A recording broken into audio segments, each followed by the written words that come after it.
Hermanos, ¿cómo están? Dios los bendiga en esta hora. Vamos a dar inicio a nuestra clase del día de hoy. Clase número 9 de la materia Teología Sistemática. Vamos a estar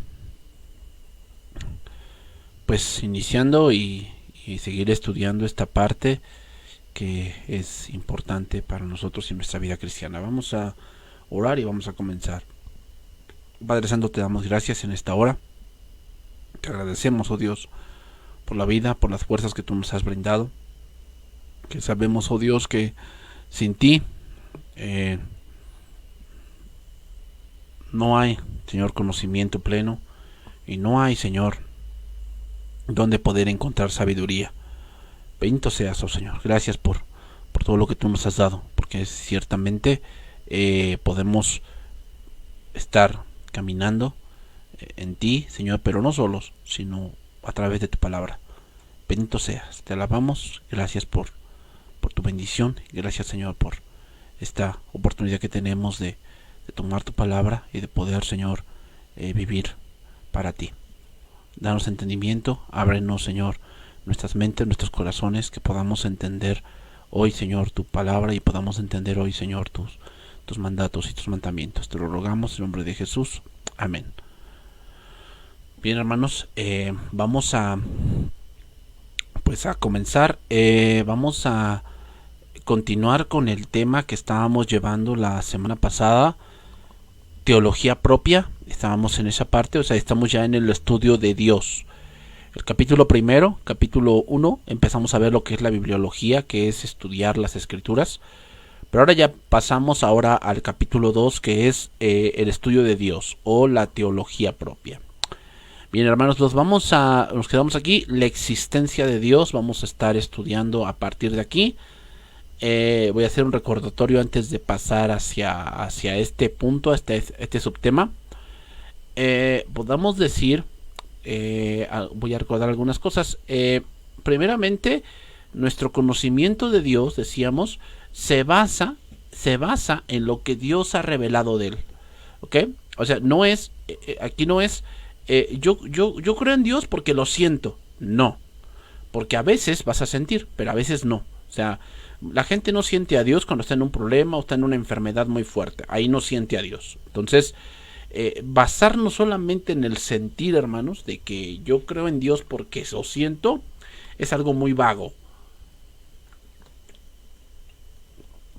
Es algo muy humano y no podemos basar nuestra teología en eso. ¿Okay? No podemos basarnos solamente en el sentir. O sea, hay a veces que se siente la presencia de Dios y hay veces que no se siente, hermanos. Y el hecho de que no se sienta no quiere decir que Dios no está. O sea, eso es muy claro y tenemos que tenerlo muy, muy, muy claro y muy en cuenta porque si no, vamos a estar errando en muchas de estas cosas. Entonces, muchos basan su parte de su teología en la parte de que si sienten a Dios. ¿Okay? Entonces, eso es algo muy errado. Es una parte, pero no es todo y no podemos basar nuestra teología en eso. Número 2. Nuestro conocimiento de Dios es permitido por la creación y recreación del hombre a la imagen de Dios. Es decir, una cosa que Dios le dio al ser humano, al ser hecho a la imagen de Dios, es que tenga razonamiento. Nosotros razonamos, Dios quiere que nosotros le demos gloria a Él voluntariamente, y Dios nos ha dado varias pautas, y una de ellas es la revelación general, que es la creación misma, para que nosotros nos empecemos a dar cuenta de quién es nuestro Dios, cuán grande es, cómo es su mucha sabiduría a través de toda la creación que Dios ha puesto a nuestro alcance, ¿ok? Y en tercer lugar, nuestro conocimiento de Dios se comunica a través de la revelación general y especial, es decir, el mayor fundamento de nuestra teología es las escrituras, ¿ok? Si hay algo que mucha gente diga que de Dios, que no lo respalde las escrituras, no es verdad. ¿Okay? O sea, muchas gentes sacan razonamientos de Dios de una manera tan irracional y totalmente humana.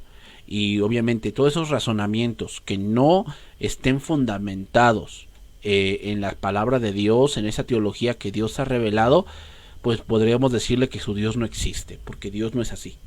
¿Okay? Dios no es así, y eso lo sacó de su mente, lo sacó de su experiencia vivida, de algo que él vivió, de un pecado que tuvo que vivir las consecuencias, y piensa que Dios es así. ¿Okay? Entonces es importante entender eso. Entonces vamos a pasar a este subtema, que es la existencia de Dios. Génesis capítulo 1 versículo 1 dice ahí: en el principio Dios creó los cielos y la tierra. Como lo puse allí, la Biblia, hermanos, no comienza con un argumento racionalista de la existencia de Dios, sino más bien presupone que existe. Es decir, veamos cómo inicia este versículo 1 de Génesis. En el principio creó Dios, o sea, lo pone muy en claro. Quien creó los cielos y la tierra fue Dios mismo. Entonces, como en todos los demás ámbitos de la teología sistemática, la fuente adecuada para la teología propia es el testimonio mismo de Dios en su palabra inspirada e inerrante, que es la Biblia. Ahora, es interesante, los dos libros más atacados de la Biblia son el Génesis y el Apocalipsis. ¿Por qué?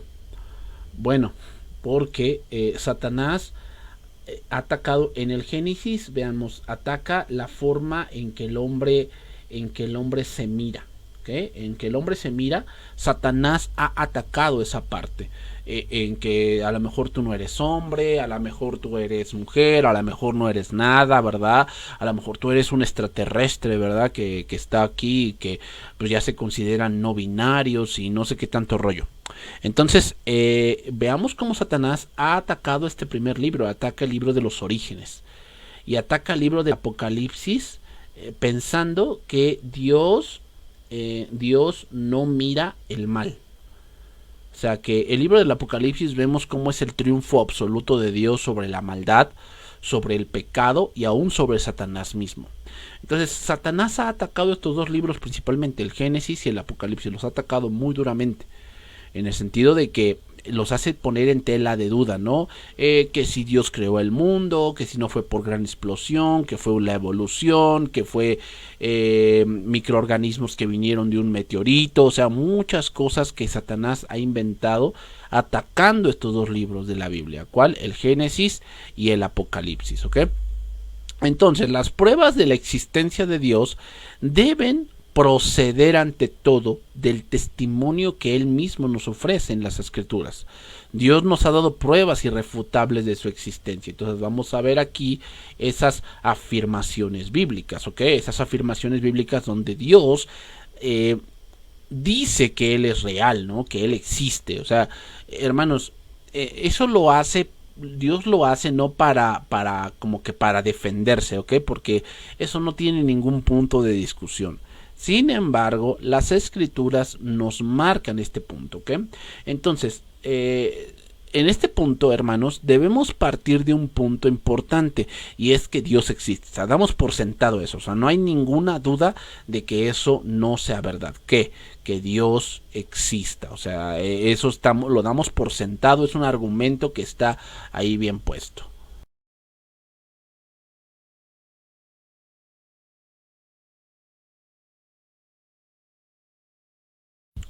Entonces está ahí bien puesto este argumento: Dios existe, ¿ok? Y de allí partimos y va donde vamos a escudriñar en las Escrituras. Las únicas pruebas confiables de la existencia del único Dios verdadero, con sus propias afirmaciones al respecto y de las de otros, están en la palabra inspirada. El testimonio de Dios sobre sí mismo no debe excluirse, ¿ok? Muy al contrario, impartido como está por su propia inspiración, su testimonio debe aceptarse como una evidencia singular y perfectamente confiable. Entonces, ¿qué quiere decir? Que si en la bibliología ya pusimos que las Escrituras son totalmente inspiradas, inerrantes y son totalmente verdaderas, lo que conlleva esto es que todo lo que la Biblia diga de Dios es totalmente verdadero. Entonces, si la Biblia dice En el principio creó Dios los cielos y la tierra, eso es lo que sucedió. Si dice ahí que Dios abrió el mar, eso es lo que sucedió. Si dice allí que Dios mandó 10 plagas a la tierra de Egipto, eso fue lo que sucedió. ¿Por qué? Porque lo está diciendo una palabra que es inerrante y es una palabra que es totalmente inspirada. Entonces el primer paso es buscar en la palabra aquellas evidencias honestas y que trascienden las limitaciones de la finitud y corrupción intelectual humana. Mira lo que dice aquí Malaquías 1:11, dice, porque desde donde el sol nace hasta donde se pone, es grande mi nombre entre las naciones. Aquí está hablando, aquí el libro de Malaquías, que es Malaquías 1:11, está hablando a los sacerdotes. O sea, aunque se habla a un pueblo en específico, no quiere decir, hermanos, no quiere decir por eso que solamente Israel conocía de Dios.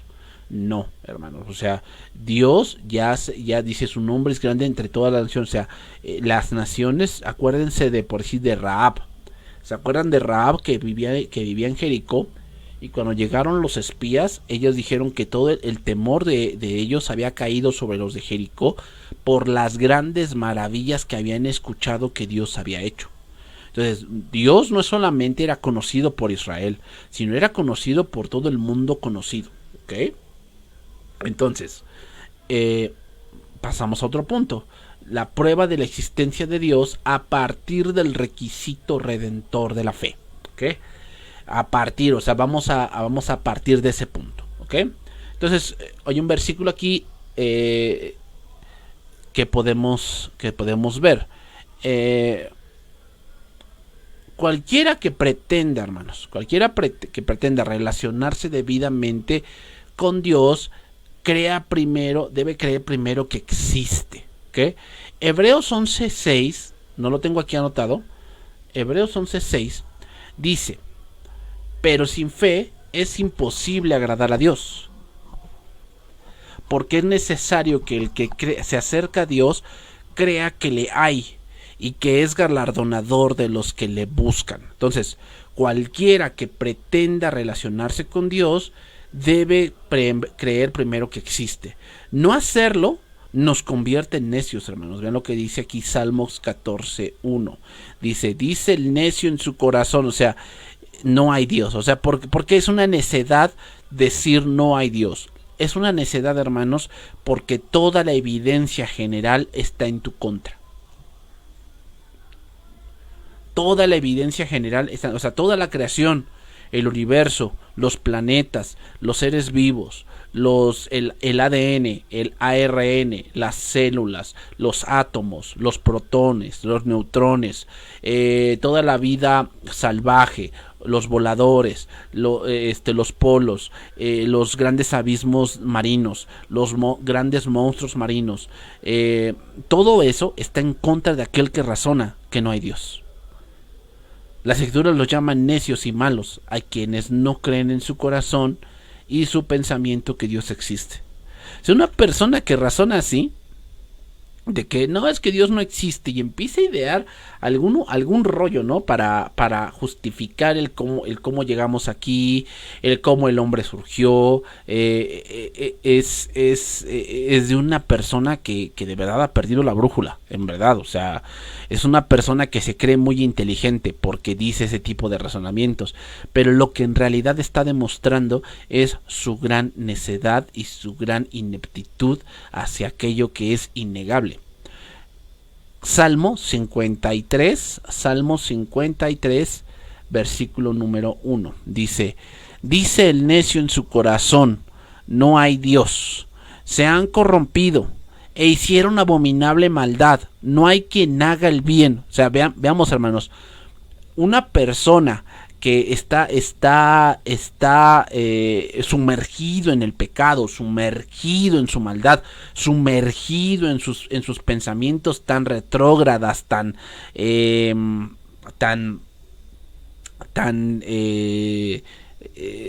podridos, ¿no? Pensamientos que tú dices, oye, ¿cómo puedes vivir así? ¿Cómo puedes pensar de esta manera? ¿Cómo puedes razonar de esta manera? Es una persona que se dice a sí misma, no hay Dios. Ahí empieza el problema, hermanos. El problema del ser humano es cuando quiere vivir fuera de Dios. Ahí empieza el problema. O sea, cuando un cristiano incluso empieza a pensar que puede hacer las cosas que Dios le ha mandado o que Dios le ha dicho que no debería hacerlas, él piensa que puede y que le va a ir bien, está diciendo en su corazón, no hay Dios. Eso es lo que él está diciendo. Salmo capítulo 10, versículo número 4. Dice, Salmo capítulo 10, verso 4. El malo, por la altivez de su rostro, no busca a Dios. No hay Dios en ninguno de sus pensamientos. El malo, por la altivez de su rostro, no busca a Dios. No hay Dios en ninguno de sus pensamientos. O sea, el malo, hermanos, ¿por qué no busca a Dios? Porque él se cree autosuficiente. Él piensa que puede. Él piensa que confiar en Dios es ser débil. Piensa que confiar en Dios es no tener el control de su vida. Entonces, por eso esa gente no quiere creer en Dios. No porque no hay evidencias de Dios. ¿Okay? No es porque no haya evidencias de Dios, sino porque las evidencias ellos quieren corromperlas de tal manera de decir no hay Dios. O sea, ellos mismos se dicen a sí mismos, pero no porque sea verdad. ¿Ok? Seguimos allí. La prueba a partir de la afirmación de que Dios es eterno. Una cosa, hermanos, es eterno y otra cosa es inmortal. Inmortal. ¿Okay? ¿Cuál es la diferencia entre alguien que es eterno y alguien que es inmortal? Alguien que es eterno es que nunca tuvo un principio. Por eso solamente Dios es eterno. ¿Okay? Solamente Dios. El hombre o el ser humano es inmortal, pero tuvimos un inicio. O sea, tu fecha de nacimiento, ese fue el inicio donde tú iniciaste tu vida hasta donde tú creíste, ¿no? Si tú creíste en el infierno, bueno, entonces y hiciste méritos, ¿no? Para estar allí, bueno, entonces tu vida inmortal la vas a pasar allí. Pero si tú creíste para salvación, entonces tu vida inmortal la vas a pasar en la eternidad con Jesús. Pero solamente Dios es eterno. Entonces, afirmación de que Dios es eterno. ¿Okay? Salmo capítulo 90, versículo 2. Antes que naciesen los montes y formases la tierra y el mundo desde el siglo y hasta el siglo, tú eres Dios. Fíjate cómo lo dice, tú eres Dios. ¿Por qué? La palabra Dios significa el que siempre ha existido.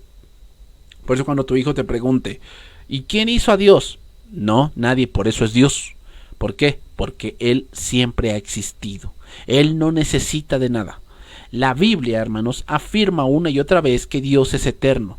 Dios no tiene principio ni fin, y en su experiencia y conocimiento de Él mismo y de toda la realidad fuera de Él no hay sucesión de momentos.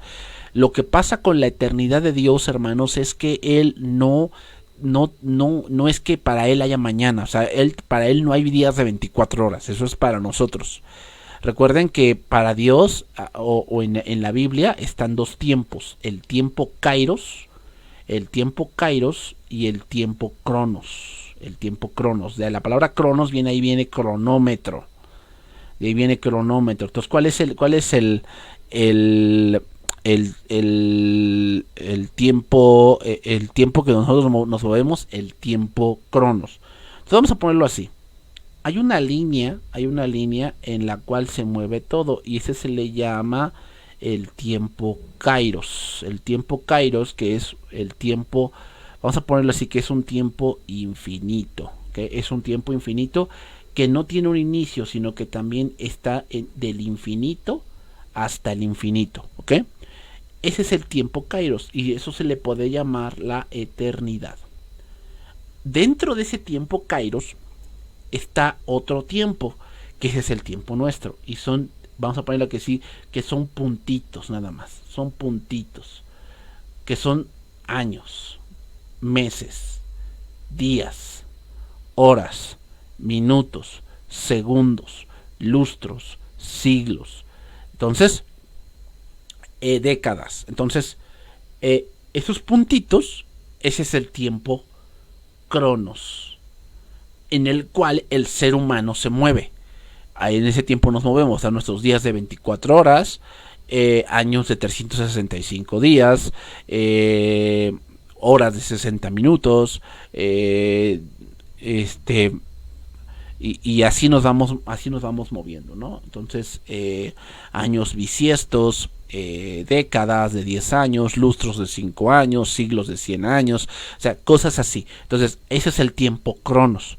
Entonces, para Dios no es que él, hermanos, esté viendo el mañana, porque él no habita en el tiempo cronos. Si se dan cuenta, en el tiempo kairos no hay tiempo, por lo tanto, para él el mañana no existe, para él el mañana es el hoy. Y es un poquito difícil de entender eso, pero así es. O sea, Dios no vive en el mañana, Dios vive en el presente. Por eso, otro lo vamos a ver, pero por eso dice la palabra que cuando Moisés le dijo a Dios, ¿quién es el que me envía? ¿Cuál es tu nombre? Y él le dijo, yo soy el que soy. O sea, fíjate, esa afirmación, yo soy el que soy, habla no es de que yo fui, no. En Dios se tiene que hablar en tiempo presente. ¿Por qué? Porque para él no hay pasado y no hay futuro, para él es el hoy. Y para él no hay 24 horas, para él es la eternidad. O sea, él se mueve en el tiempo cronos, nosotros nos movemos en el tiempo, él se mueve en el tiempo kairos, que es desde el infinito hasta el infinito, ¿okay? Pero nosotros nos movemos en el tiempo cronos, que sí tiene consecución de años y tiene consecución de minutos. Entonces también más adelante, el profeta Isaías, vemos cómo Dios mismo afirma esto de su eternidad. Isaías capítulo 44 verso 6 dice, así dice Jehová, Rey de Israel y su Redentor, Jehová de los ejércitos, yo soy el primero y yo soy el postrero, y fuera de mí no hay Dios. ¿Por qué lo nombra así, hermanos? ¿Por qué lo nombra así? Bueno, es una forma de decirlo. Es una forma de decirlo porque para nosotros no es un poco comprensible la eternidad, ¿ok? No es un poco, ¿por qué? Porque nuestra forma de ver el tiempo siempre se limita a algo, ¿ok? Pero en el caso de Dios, vean lo que dice, yo soy el primero, yo soy el postrero, o sea, yo lo estoy habitando todo lo que es la consecución, y fuera de mí no hay Dios, o sea, solamente Dios puede hacer eso. Hermanos, solamente Dios puede hacer eso. Ni el diablo puede hacerlo. El diablo también es inmortal, porque él tuvo un tiempo donde Dios lo creó, y ahí fue el inicio. Pero va a pasar su morada eterna, la va a pasar en el lago de fuego. Él es inmortal, pero él no es eterno. ¿Por qué no es eterno? Porque él tuvo un inicio. Satanás tuvo un inicio. Dios no. Dios siempre ha existido. Antes de que las cosas fueran y existiese la nada, Dios ya estaba. Isaías 57:15 dice, porque así dijo el alto y sublime, el que habita la eternidad, el que habita la eternidad, y cuyo nombre es el Santo. Yo habito en la altura y en la santidad, y con el quebrantado y humilde de espíritu, para hacer vivir el espíritu de los humildes y para vivificar el corazón de los quebrantados. Lo voy a leer esto en traducción viviente. Dice, el alto y majestuoso, que vive en la eternidad, El santo dice, yo vivo en el lugar alto y santo con los de espíritu arrepentido y humilde, y restauro el espíritu destrozado del humilde, y reavivo el valor de los que tienen un corazón arrepentido. Entonces, hermanos, solamente Dios, hermanos, solamente Dios conoce el futuro, solamente Dios. O sea, Dios conoce lo que vamos a hacer mañana y lo que va a ser tu vida dentro de 10 años. ¿Por qué Dios lo conoce? Porque Dios ya lo habita. No es porque Dios sea un vidente, ¿ok? O sea, no estamos hablando de adivinación, no estamos hablando de cosas así como de que Dios pueda leer el café y cosas así, que pues nada que ver, hermanos. O sea, Dios es el que es el primero y el último. O sea, el Dios ya vio el final del mundo, ya lo vio. Él ya lo habita, Él ya está presente allí. Pero para nosotros en nuestro tiempo Cronos, dentro del tiempo Kairos, ese tiempo aún no llega. ¿Ok? Para nosotros, pero para Dios no hay tiempo. ¿Ok? Seguimos. La prueba a partir de la afirmación de la autoexistencia de Dios.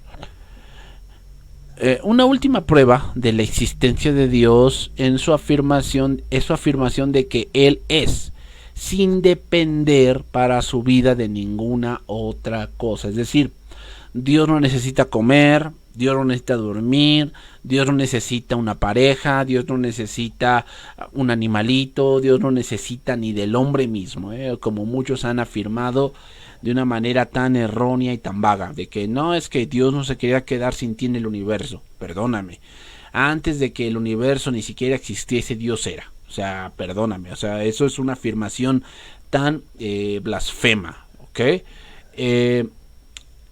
Entonces, en Éxodo 3:14, vean lo que dice aquí, ¿no?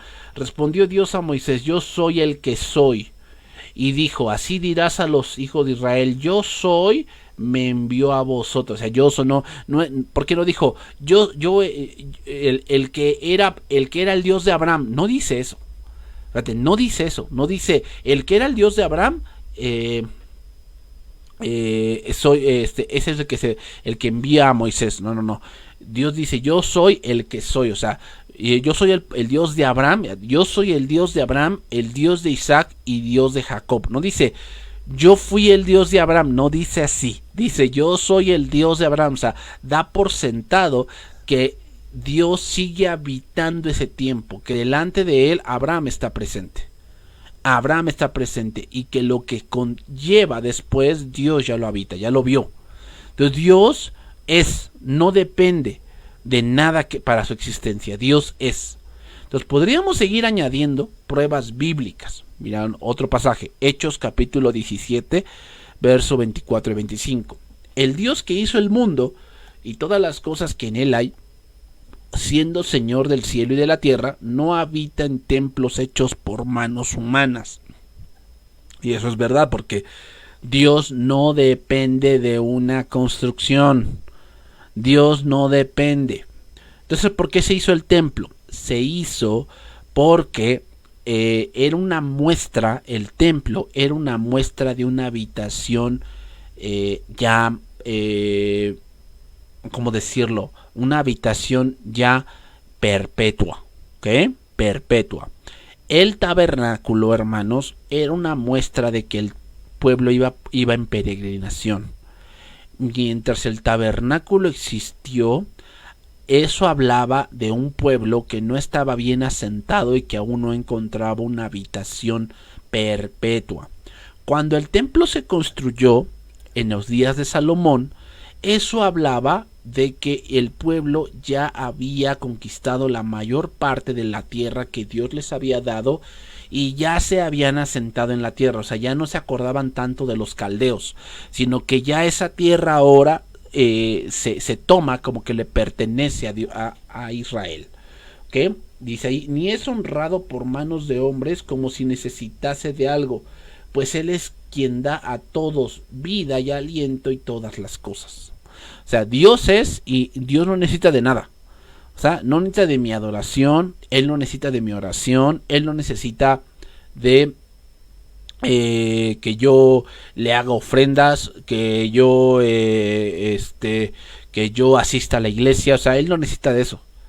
O sea, lo hablo en el sentido de que Él necesite eso para existir. No, hermanos. O sea, esas cosas de las que yo hablé, ofrendar, asistir a la iglesia, adorar, orar, estudiar la palabra de Dios, esas cosas yo las necesito. Yo porque yo sí no soy Dios, yo sí soy inmortal, inmortal en el sentido de que yo tuve un inicio, pero la eternidad la voy a pasar donde yo crea. ¿Qué más? Yo necesito comer, yo necesito dormir, descansar, hacer ejercicio, alimentarme bien. También a lo mejor necesitamos un poco de trabajo, dinero, esfuerzo, muchas cosas se requieren, ¿no? Dentro del ámbito humano. Entonces podríamos seguir añadiendo pruebas bíblicas de la existencia de Dios a partir de todas las afirmaciones bíblicas sobre su ser y sus obras. Pero no obstante, hermanos, estas bastan para mostrar que Dios afirma su existencia en las declaraciones de la Biblia como prueba principal, fundamental y más destacada por la que las personas han de creer que Él existe. ¿Okay? O sea, hasta los mismos ateos sí creen que Dios existe, porque no podrían ser ateos si no están yendo en contra de algo.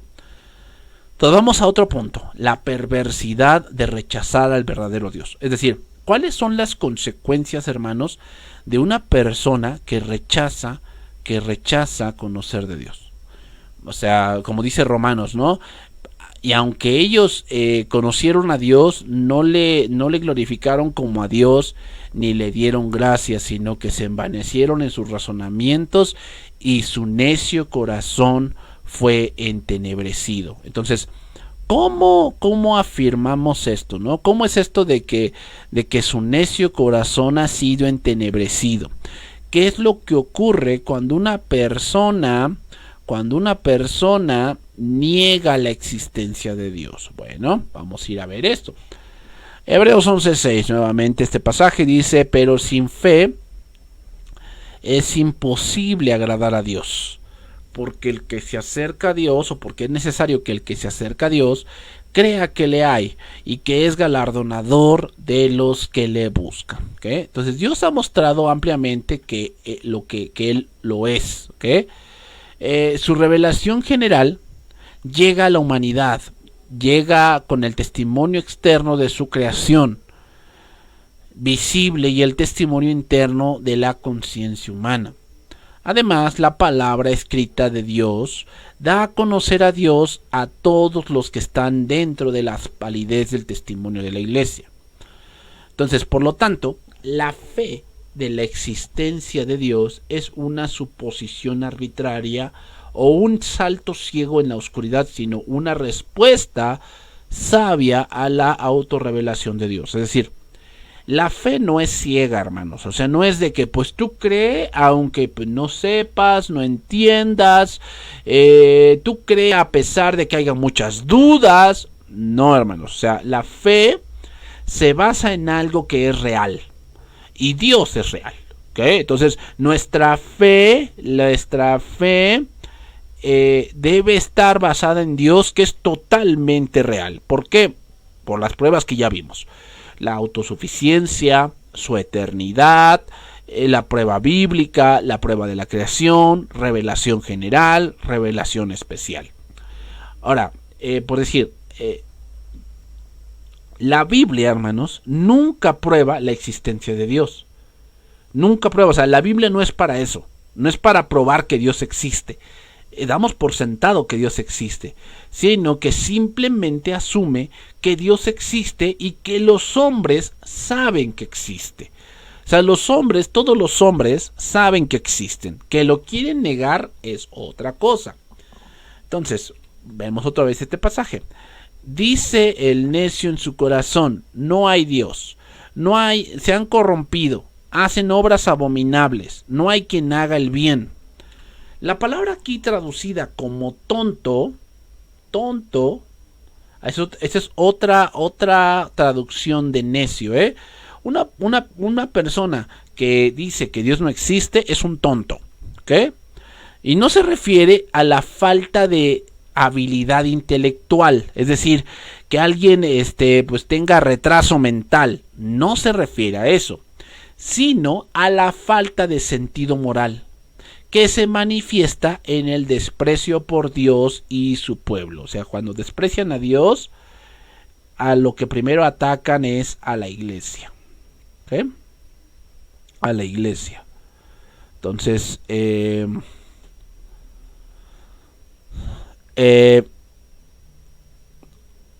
una persona que dice en su corazón que no hay Dios es tomado en las escrituras como una persona que está en una rebelión abierta contra Dios. Esta negación de Dios puede ser una postura abierta del ateísmo, sino, o más bien es una postura práctica de su corazón.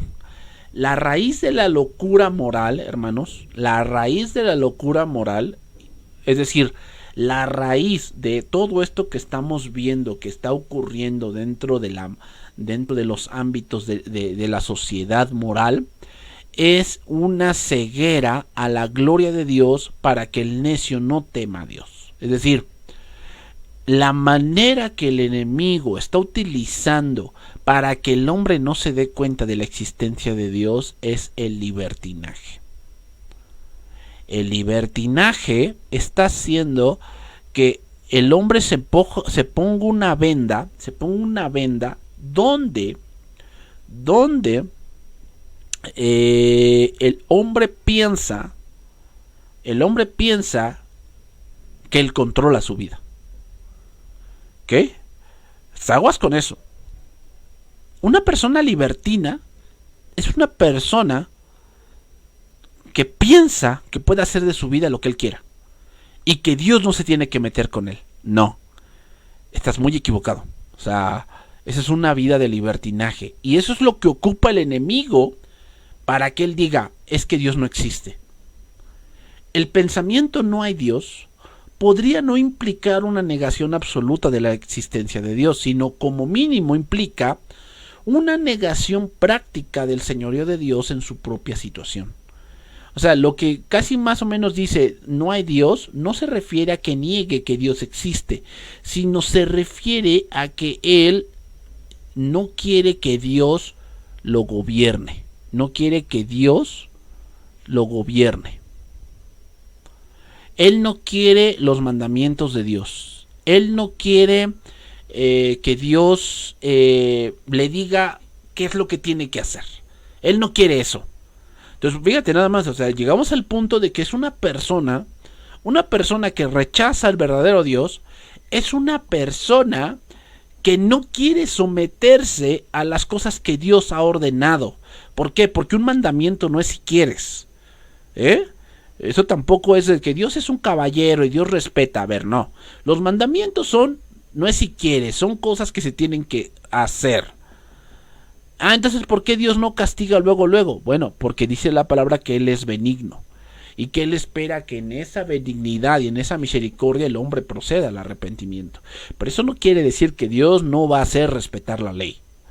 Los pecadores, hermanos, se calman con la mentira de Satanás de que Dios es ignorante o no está dispuesto a juzgar sus iniquidades. O sea, como que Dios no se da cuenta de lo que haces. Dios está ocupadísimo con otras cosas que no, pues para cuando llegue tu turno de que Dios te llame a cuentas, pues bueno, ya vas, ya lo viviste, ya lo bailaste, ya lo disfrutaste, pues ya. Entonces, se convencen a sí mismos de que el Señor no puede ayudarles en sus necesidades y se vuelven a dioses falsos que no pueden hacer nada. Vamos a ver algunos ejemplos de esto, mira.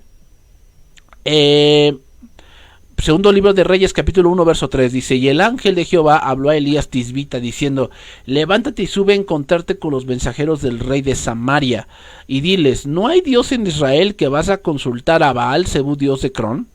¿Cuál es el contexto de este pasaje? Un hijo de Ocosías enfermó. Entonces mandó a consultar a un adivino. Y entonces Dios se le pone en el camino. Date cuenta, hermanos, cuando una persona no quiere el gobierno de Dios, quiere el gobierno de algo más. O sea, no hay persona que no tenga gobierno, en el sentido de que si Dios no gobierna en tu corazón, algo más gobierna. O sea, no hay de que, no, pues yo mismo me gobierno. No es cierto.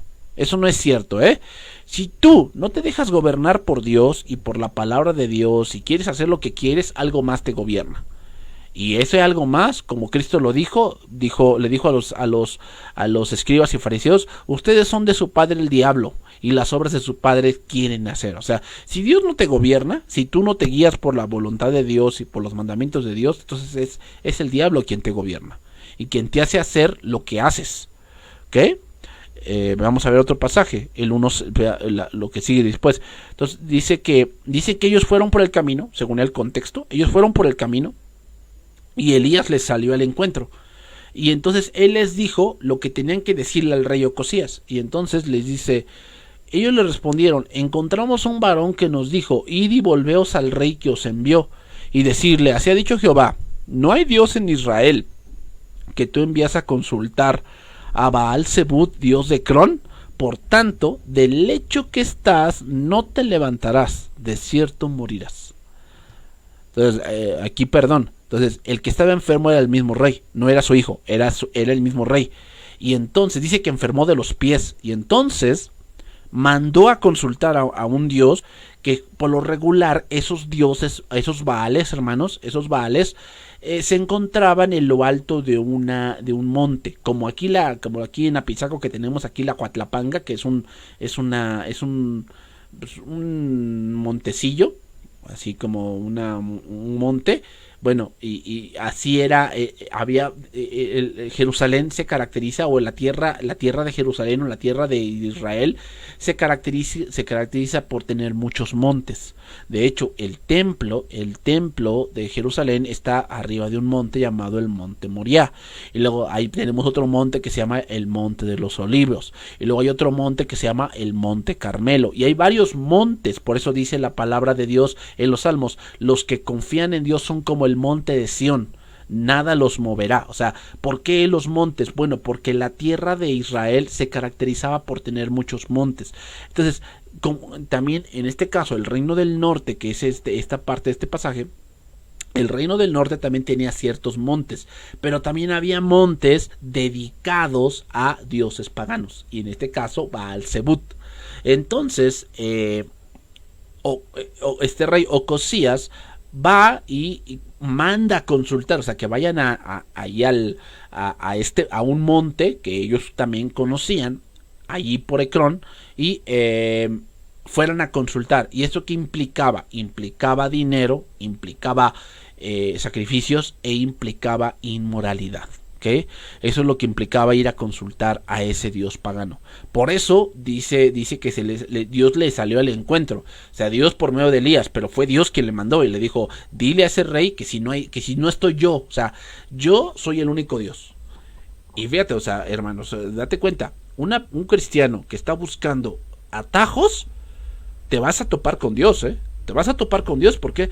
Porque te va a decir Dios: ¿acaso yo no estoy aquí? O sea, ¿acaso yo no te puedo dar lo que tú estás buscando tanto en el mundo? O sea, un cristianito que piensa que a Dios le va a ganar, ¿no? Con su deseo malévolo, y él tiene ganas de hacer una cosa, y piensa que haciendo trampa, buscando atajos, haciéndolo a su manera, le va a ganar a Dios, estás muy equivocado. Te vas a topar con Dios y vas a ver lo que te va a pasar. Vea lo que sigue diciendo el versículo voy a leer este pasaje número 16 de este mismo pasaje de primer libro de Reyes, segundo libro de Reyes, capítulo 1, verso 16. Dice: y le dijo: así ha dicho Jehová, por cuanto enviaste mensajeros a consultar a Baal-Zebub, dios de Cron, ¿no hay Dios en Israel para consultar en su palabra? ¿No hay Dios en Israel para consultar en su palabra? Eso nos da por sentado, hermanos, fíjate, eso nos da por sentado que Ocosías sabía de Dios. Sí lo sabía, pero lo negaba. Se negaba a él mismo a someterse. O sea, no es el punto de que yo creo que Dios, no es que no hay prueba de que Dios exista. No, ese no es el punto. O sea, la gente que lucha contra Dios en el mundo, hermanos, es porque saben que existe, pero lo quieren negar y buscan vivir de una manera negando eso que es verdad. Entonces le dijo: no hay Dios en Israel para consultar en su palabra, no te levantarás, por tanto, del lecho en el que estás, sino que de cierto morirás. Entonces, en su negativa a honrar a Dios, sus corazones, el corazón de alguien que niega de Dios, que se rehúsa a someterse, su corazón se sumerge en tinieblas espirituales y quedan cautivos por la idolatría y la inmoralidad. Un teólogo dijo esto: un gran porcentaje de la gente hoy en día diría que cree en Dios, pero rara vez le dan un pensamiento y rutinariamente toman sus decisiones como si Él no existiera. Eso, hermanos, es una tontería.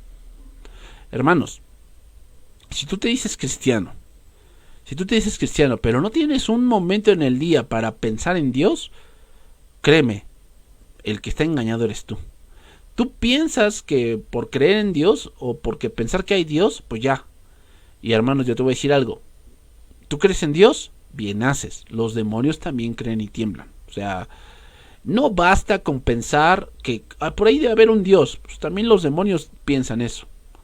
Entonces, así como el temor de Dios es en el corazón, es la fuente de la justicia, así la negación de Dios en el corazón es la fuente del pecado. El pecado inicia cuando tú niegas lo que Dios ha dicho que debes hacer. Cuando tú dices, no, es que yo siento que eso que dice la Biblia no es para tanto, tú estás negando a Dios. Y eso te va a llevar a algo más. ¿A qué te va a llevar? A hacer las cosas a tu manera. Es de lo que dice Salmo capítulo 10, verso 2. Con arrogancia, los malvados persiguen a los pobres. Que sean atrapados en el mal que traman para otros, pues hacen alarde de sus malos deseos, elogian al codicioso y maldicen al Señor. Los malvados son demasiado orgullosos, dice ahí, pues para buscar a Dios. Parece que piensan que Dios está muerto. La persona malvada niega a Dios en su corazón porque anhela la libertad que gratifica su orgullo y avaricia. O sea, ¿por qué niegan a Dios? Porque saben que el paso que están a punto de dar, Dios lo prohíbe. Por eso niegan a Dios, porque saben que el paso que están a punto de dar, Dios lo prohíbe. Entonces, el ateísmo, ya sea negado públicamente a Dios o viviendo como si no existiera, no surge de una falta de evidencia. O sea, un ateo no se hizo ateo por falta de evidencia, sino por la oscuridad que hay en su corazón, producto de una rebeldía contra Dios. Aguas con esa afirmación, hermanos, ¿eh? Esto es algo muy importante que ustedes ya deben de tener bien en claro. Un ateo no es ateo porque así nació, ni es por falta de evidencias. De que no, es que yo pedí pruebas de Dios y no hay. Eso no es cierto. Eso no es cierto. O sea, evidencias hay.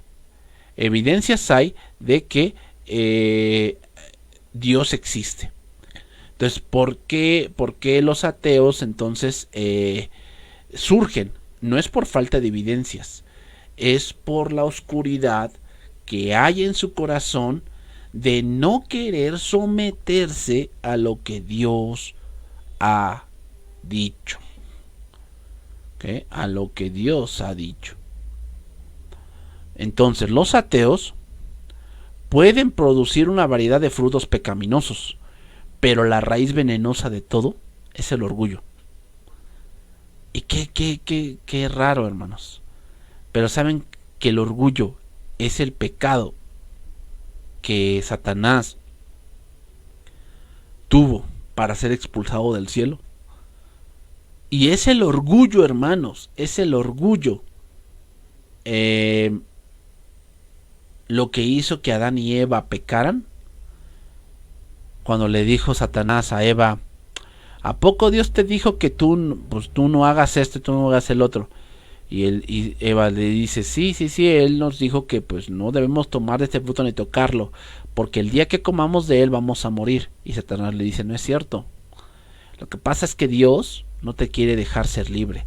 Él es muy apático, él es muy esclavista, o sea, él no quiere que tú seas feliz, él no quiere que tú hagas tu vida. Él sabe que tú tienes la capacidad para llevar las riendas de tu vida, pero él no quiere. Él es así, él es bien esclavista, es un tirano. Porque Él sabe que cuando tú hagas, no hombre, tú vas a ser como Él. Eso es orgullo, hermanos. Y un cristiano, una persona que quiere llevar su vida a su manera, es un orgulloso que está diciendo que Dios no existe. Que Dios no existe. Y es interesante, ¿no? Pero esas son las gentes que más el mundo alaba. Pero nosotros no podemos alabar eso, hermanos. O sea, perdónenme. Pero un cristiano no puede alabar ese tipo de actitudes. O sea, no puede alabar ese tipo de que, no, sí, es que esta persona, pues sí, o sea, él ha podido sola. Perdóname, o sea, eso no es motivo de alabanza, eso es motivo de tristeza. ¿Por qué?